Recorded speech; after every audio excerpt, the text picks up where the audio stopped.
Hi everyone, আজকের ব্লগটা এখান থেকে শুরু করছি, তো দেখতে থাকো তোমরা। আজকের দিনটা ছিল সানডে, তো বাড়িতে একটু ভালো লাগছে না। সানডে দিনে তো জানোই যে মনে হয় কোথাও বের হই, আর সত্যি আমাদের খুবই বাড়িতে থাকতে একদমই ইচ্ছা করছিল না। তাই আমরা ডিসাইড করলাম যে তাহলে পরে বের হওয়া যাক। আর আজকের দিনটা দেখো আমার সাথে কি যে হচ্ছে, প্রথমে তো সানস্ক্রিন মাখতে গিয়ে জামার মধ্যে পড়ে গেল, তারপর দেখো এই লিপ লাইনারটাও ভেঙে গেল। কি বলবো। আর আর এদিকে আমি এই লিপস্টিক আর একটু কাজল লাগাতে গিয়ে এত ঘেমে ঠেমে ঝোল হয়ে গেলাম, কি বলবো, দেখতেই পাচ্ছ তোমরা আমার মুখে কী অবস্থা।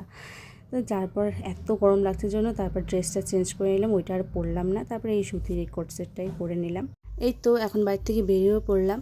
তো এই তো আমার বান্ধবীও চলে আসলো এখানে। তো এখন আমরা যাচ্ছি হেঁটে হেঁটে বাজার অবধি, তারপরে ওখান থেকে টোটো করে দেন যাবো দমনিতে। আমাদের তো এখানে যাওয়ার জায়গা নেই, তোমরা জানোই যে ময়নাগুড়িতে কিছুই নেই। তো দমনিতেই যাচ্ছি, আর অনেক দিন পরেই যাচ্ছি আমরা এই সবাই মিলে।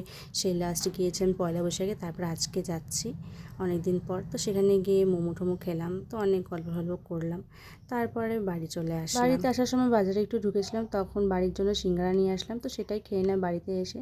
তারপর আমি, মা আর বাবা তিনজনে মিলে লুডো খেলছিলাম। লুডো খেলা শেষ করার পর আমি একটু দেবের এই পুরানো বইটা দেখছিলাম। তো তোমরা দেখি কে কে গেস করতে পারো এই বইটার নাম কি, তো কমেন্ট সেকশনে জানিও। তো দ্যাটস ইট ফর টুডে, দেখা হচ্ছে অন্য কোনো ব্লগে। ততক্ষণের জন্য বাই।